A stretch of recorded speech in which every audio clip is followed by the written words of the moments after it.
Today, Michael Cohen, Donald Trump's former fixer, testified for the first time, laying out in excruciating and sometimes revolting detail how the National Enquirer Donald Trump catch and kill scheme began. And in so doing, he actually laid out one way in which Donald Trump's most pathetic and selfish qualities might have actually landed him in the legal trouble that he's in right now. So to get there, you have to know a few things. So David Pecker, the head of the National Enquirer, apparently was doing this deal with Trump for quite a while and paying for these stories and catching and killing stories, while also, as Michael Cohen points out, putting out negative stories to take out Marco Rubio and others who might stand against Donald Trump.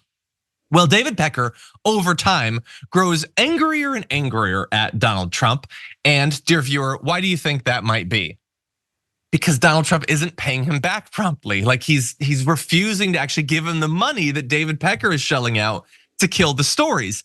Small, nothing amounts of money for the billions of dollars supposedly that Donald Trump has, but he's really petty and he's really selfish and he doesn't want to pay. And Michael Cohen says that David Pecker eventually told him that he had been acquiring and putting together a dossier on Trump, which he would use if he needed. And Cohen was saying that if Pecker were to remain angry at Trump, he may let some of those stories out of the bag as he was competing for a new position. And why that is important is because Pecker had been doing the catching and killing. So then why would Stormy Daniels all of a sudden thing where Michael Cohen is doing it and Michael Cohen needs to be reimbursed by Donald Trump? Because David Pecker was angry. He didn't want to do it anymore because Donald Trump wasn't reimbursing him promptly. And so you get to a position where Donald Trump potentially can commit business fraud by doing the repayments to Michael Cohen. If he had just repaid David Pecker as he'd been doing, he might have been able to avoid much of that trouble. Hey, I'm glad you're here. Listen, in order for the damage report to keep on going, we need viewers like you to become a member on YouTube. Can you click the join button on YouTube today? Thank you.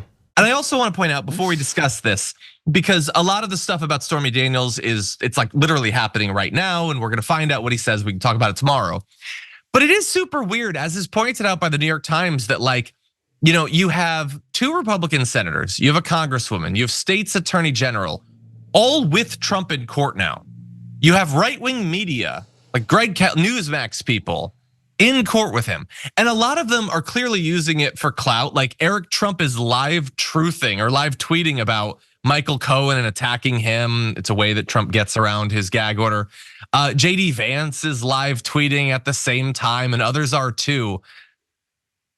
He did all of the stuff that he's alleged to have done. And all of these people who maybe in 2016 would have distanced themselves from Donald Trump, as many did after the Access Hollywood tape came out. Now they're all desperate to show Trump how loyal they are. So they're just sitting for hours in court, posting on Twitter about it. It's a really weird position that our country has ended up in.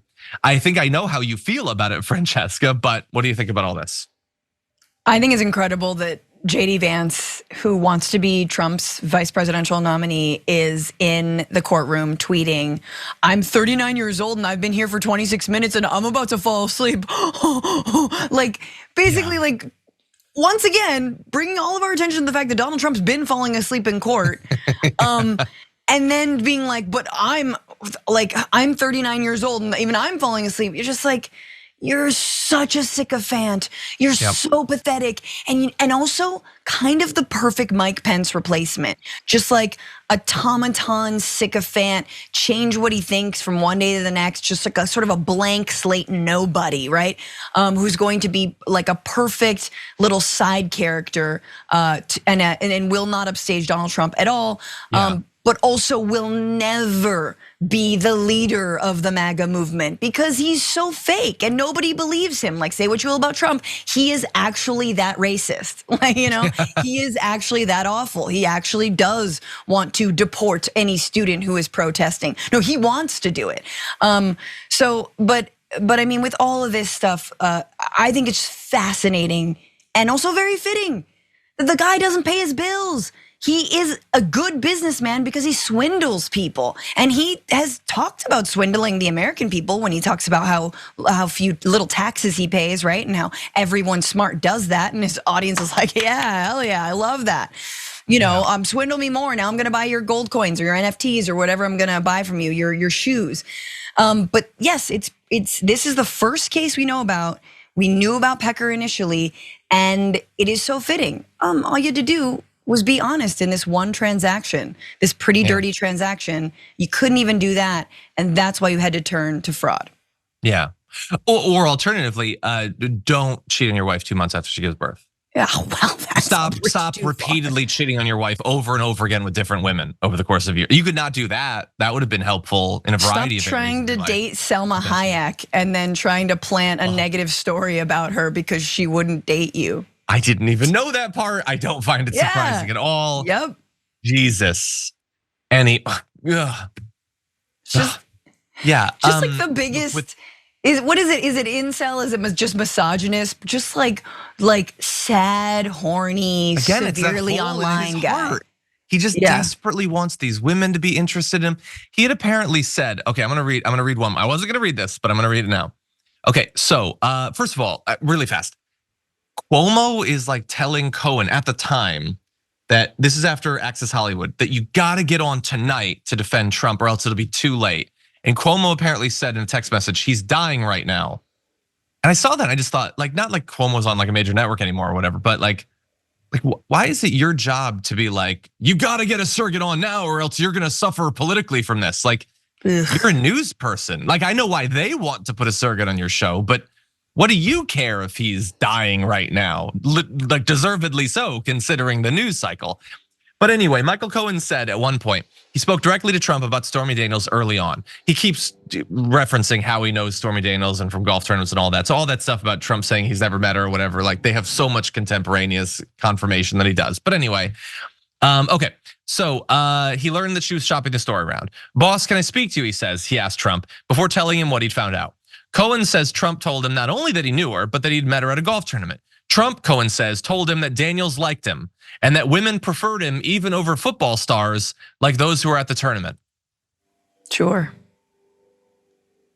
In the same way that Donald Trump having to invent people that don't exist, that desperately want to protest outside of his trial.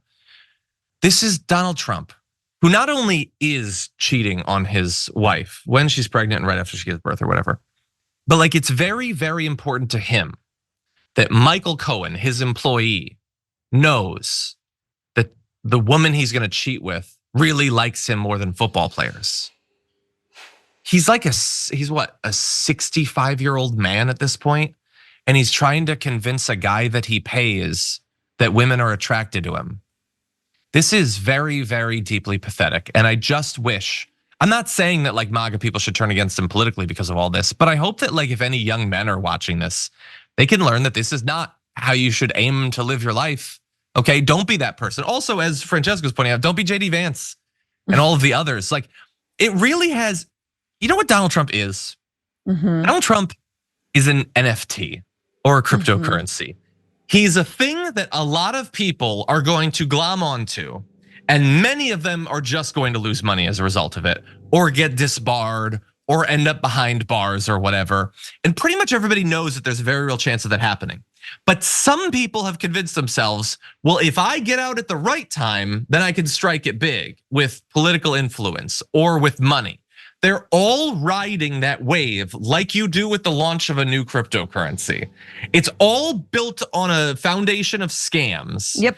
And nobody believes there's anything substantive there. Nope. They just think they'll be the one to take everything from the others, even though so many of them end up losing it all. Anyway. And he's also kind of our political system as well, which is a little bit of like a conglomerate of scams as well. But not stocks are, yeah. You don't usually scam. Yeah, the economy is definitely a lot of scams.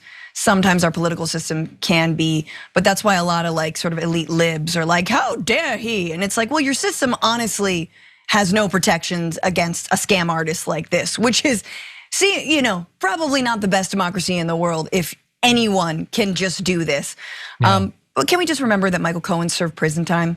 He served prison time. What's he doing this for?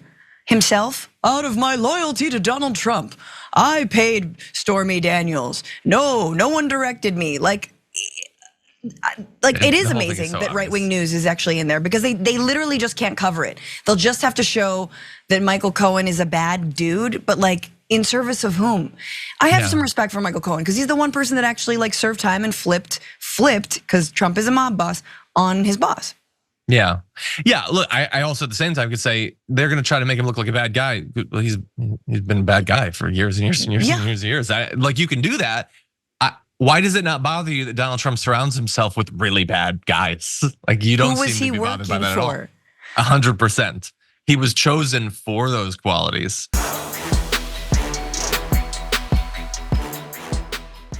When you click the join button and become a tier 2 member, you get access to all of our weekly top 10 lists. What are you waiting for?